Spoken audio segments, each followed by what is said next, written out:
नमस्कार प्यारे बच्चों, सभी लोग। आज हम जो है त्रिकोणमिति के अनुप्रयोग का प्रश्नावली 9 एक सवाल को लगाते हैं। ये 12वां सवाल है एनसीईआरटी का। और इसमें जो है प्रश्न क्या है आपको ऊपर दिख रहा होगा। ऊपर प्रश्न जो है आपको पढ़ना है और मैं भी यहाँ पढ़ के बता रहा हूँ। लिखा है 1.5 मीटर लंबा एक लड़का, 1.5 मीटर लंबा एक लड़का 30 मीटर ऊंचे भवन, ये भवन है, 30 मीटर ऊंचे भवन से कुछ दूरी पर खड़ा है। कुछ दूरी का मतलब x दूरी पर खड़ा है। मान लेते हैं कि यहाँ से अभी जहाँ खड़ा है यहाँ से लेकर और यहाँ तक ये दूरी क्या है, मकान यानी कि, और इस व्यक्ति की दूरी क्या है, x मीटर। ठीक है, x मीटर दूरी पर खड़ा है। अब यहाँ पे सवाल में कहा गया है कि उस ऊंचे भवन की ओर जब ये चलता है, भवन की ओर जाता है, कुछ दूरी चलता है। ठीक है, तो यह जो है इसके आँख से जो मकान के शिखर का जो उन्नयन कोण है 30 रहता था पहले जब यहाँ था, और जब यहाँ से आके यहाँ पहुँच गया तो इसका उन्नयन कोण हो गया 60 डिग्री। तो 60 डिग्री हो जाता है।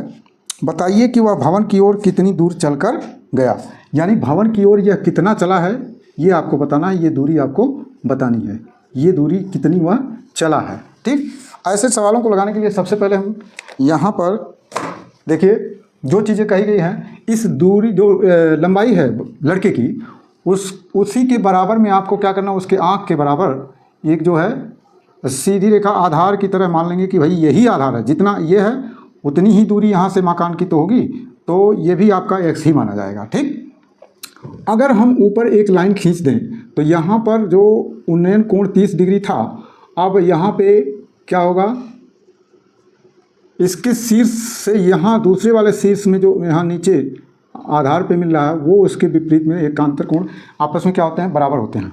शीर्षा भिमुख कोण जिसको हम कह सकते हैं। और यहाँ पर जो 60 डिग्री चलने के बाद हुआ तो यहाँ से ये यहाँ तक गया। अब पूरा अगर देखेंगे तो ये 90 डिग्री था, और अब ये 60 डिग्री पर 30 से कितना बढ़ गया, 60। उन्नयन कोण कितना हो गया, 60 डिग्री। अब 60 डिग्री अगर हो गया है तो हम सबसे पहले 30 वाले को ज्ञात करेंगे। ये जो है 30 वाले से पूरे x का मान पहले निकाल लेंगे। अब मान लेंगे बाद में कोई, चलो भाई a मीटर b मीटर कुछ भी हो गया है मकान या भवन की तरफ, तो उसको हम बाद में निकालेंगे। लेकिन यहाँ पर क्या करना होगा, सबसे पहले आप समझिए कि जो मकान की ऊंचाई 30 मीटर है उसमें लड़के की लंबाई यानी कि 1.5 मीटर को हमने घटाना है, और घटाने के बाद यह यहाँ पर हम ऊंचाई h इसको मान लेंगे। क्या मान लेंगे, h पूरा h है। लेकिन यहाँ पर अगर हम इसको पूरे को h मानते हैं, क्योंकि पहले ही यह 30 मीटर दे रखा है मकान की ऊंचाई, तो h यहाँ पर होगा और उसमें से क्या घट जाएगा, ये यानी कि 1.5 मीटर ये घट जाएगा। तो पूरा ये जो है बचेगा आपका, यहाँ पर हम चाहें तो लिख दें h माइनस 1.5, और यह बराबर कितना आएगा ये भी जान लीजिए, ये आएगा 28.5, क्योंकि यह जो अब यहाँ पर हम जो h मानेंगे वो 28.5 हो जाएगा, क्योंकि यह h क्या है, h तो 30 है ना, टोटल यहाँ से यहाँ तक 30 है। तो 30 में से अगर हम 1.5 को घटाते हैं तो ये आता है 28.5 मीटर के बराबर। तो अब हम सवाल लगाना शुरू करेंगे। अब यहाँ पे देखेंगे कि आधार पे जो कोण है वो पता है और हमें लंब भी पता है, यानी कि ऊंचाई मकान की ये भी पता है। तो आधार और लंब किस में आता है, तो हम कहेंगे कि tan थीटा में आता है, जबकि tan का तो थीटा का मान यहाँ पे हम 30 ले लेंगे। तो tan 30 अंश बराबर क्या हो जाएगा, tan 30 अंश बराबर हो जाएगा लंब बटे आधार। अगर आपको नहीं समझ में आता है तो यहाँ पर आप एक शॉर्ट ट्रिक है लाल बटे कक्का, इसको आप याद रखेंगे और जिससे आप समझ पाएंगे। देखिए लंब बटे आधार ये होता है आपका साइन के लिए, ये होता है आपका कॉस के लिए, और ये होता है आपका tan के लिए। तो ये tan वाला चीज़ आपको याद रखना है, क्योंकि यहाँ tan लगेगा। क्यों लगेगा, क्योंकि आधार दिया है और लंब दिया है। आधार में आधार दिया है और लंब दिया, इसलिए हमको इसको tan के रूप में मानना होगा, क्योंकि tan में लंब और आधार आ रहा है, बाकी आधार कर्ण आ रहा है, लंब कर्ण आ रहा है, तो कर्ण से हमें कोई यहाँ मतलब नहीं है। तो कर्ण वालों को हम क्या करेंगे, छोड़ देंगे। अब छोड़ देंगे तो यहाँ पर आप लिखेंगे कि लंब कितना है, तो लिखेंगे h माइनस या सीधे आप लिखेंगे डायरेक्ट वहाँ पे जो आया हुआ है 28.5 और बटे में आपको क्या लेना है, तो देखिए यहाँ पूरी दूरी आपने x माना है, तो पूरी दूरी जो बालक जहाँ खड़ा है और मकान भवन जहाँ है ये पूरी दूरी को x माना गया है, तो x आप ले लेंगे। हम जानते हैं कि tan 30 अंश का मान क्या होता है बच्चों, 1/3 तो यहाँ पे मान रखने पर tan 30 अंश का क्या हो जाएगा, या हम लिख सकते हैं 1/3 बराबर यहाँ 28.5 बटे x। अब तिर्यक गुणा जब करेंगे तो x बराबर हो जाएगा 28.5 क्योंकि 3 का गुणा इसमें हो जाएगा। तो इस तरह आपको लिखना है x का मान, यानी कि पूरी दूरी यहाँ पर निकल आई, माने मकान यानी भवन और लड़के के बीच की दूरी क्या है, अभी वो जितनी दूरी पर पहले खड़ा था वह दूरी निकल के आई है 28.5 मीटर। अब रही बात चला कितना ये मुझे नहीं पता, तो यहाँ पर आप मानेंगे, माना कहाँ नीचे आ रहा है, देखिए नीचे नहीं आ रहा है ना, तो यहाँ पर हम मान लेंगे, क्या मान लेंगे कि माना लड़का a मीटर दूरी चला, मकान की ओर चला है। देखिए यहाँ पर लिखा है भवन की ओर जाता है, तो भवन की ओर जब जा रहा है तो इतना a मीटर दूरी भवन की ओर चला। ठीक, अगर आपने इतना मान लिया तो फिर हम a को ज्ञात करेंगे। अब a को ज्ञात करने के लिए जब इस पॉइंट पे वो पहुंचेगा तो यहाँ पर शिखर का उन्नयन कोण जो है कितना हो जा रहा है, 60 डिग्री, 60 अंश हो जा रहा है।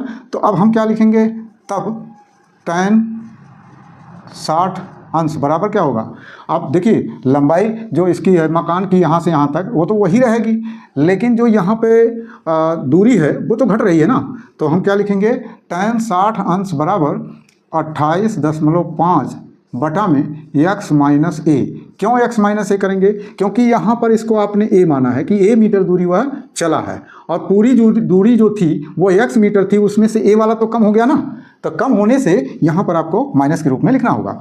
अब tan 60 अंश का मान हम जानते हैं कि क्या होता है, करनी में 3, तो यहाँ पर आपको लिखना है इस प्रकार से, या लगाइए या इस तरह का एरो लगा लीजिए।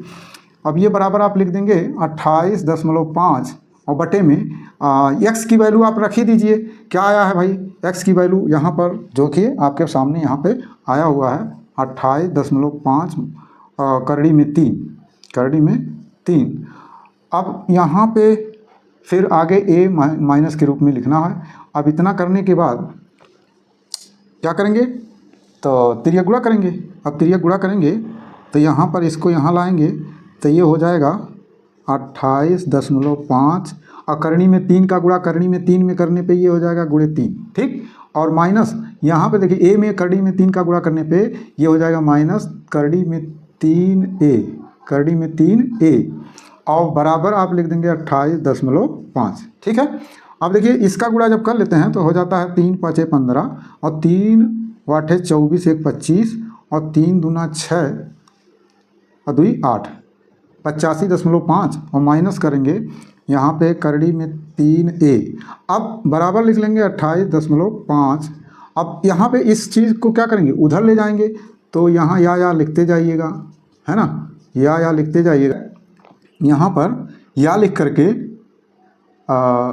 इसको उधर करेंगे तो हम क्या लिख सकते हैं, करड़ी में 3a बराबर, अब ये उधर चला गया पूरा इतना हिस्सा, तो ये माइनस था प्लस हो गया, इधर वाला इधर आएगा तो वो माइनस होगा, यानी 85.5 माइनस हो जाएगा 28.5।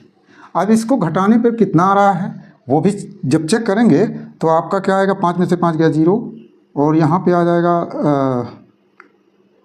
15 में से 8 गया 7 आया और यहाँ पे 5 आ जाएगा, यानी 57 आ गया। करड़ी में 3a बराबर 57, तो क्या ये करनी के रूप में बन सकता है, करनी में 3 के रूप में, देखते हैं। अब पूरा रन करते हैं तो a बराबर आपको लिखना होगा, क्योंकि a का ही मान आपको पूछा गया है सवाल में, तो a बराबर क्या आएगा 57 बटे करनी में 3। अच्छा, अब इस 57 को हम क्या करेंगे, 57 को लिख सकते हैं 19 × 57 होता है, तो 19 गुणे करड़ी में 3 गुणे करड़ी में 3 लिख सकते हैं, क्योंकि करड़ी में 3 का गुणा करड़ी में 3 में करने पे 3 ही आएगा। तो 19 या 57 आपका ऑटोमेटिक हो जाएगा। यहाँ हमने काटने के लिए, आसान बनाने के लिए इसको किया है। अब एक ठो क्या करेंगे, काट लेंगे, कोई सा भी काट लेंगे। तो इसका गुणा करके यहाँ पे आपका आंसर क्या आ जाएगा, 19 है ना, करड़ी में 3 मीटर। ये आपका आंसर यहाँ पर आ गया, 19 करड़ी में 3 मीटर। तो ए का मान क्या आ गया, 19 करड़ी में 3 मीटर, यही आपका आंसर हो जाएगा। तो बोलिए समझ में आया? सवाल अगर समझ में आएगा तो फिर आप वीडियो को लाइक कर देना, चैनल को सब्सक्राइब कर लेना। चैनल का जो नाम है सफलता SS और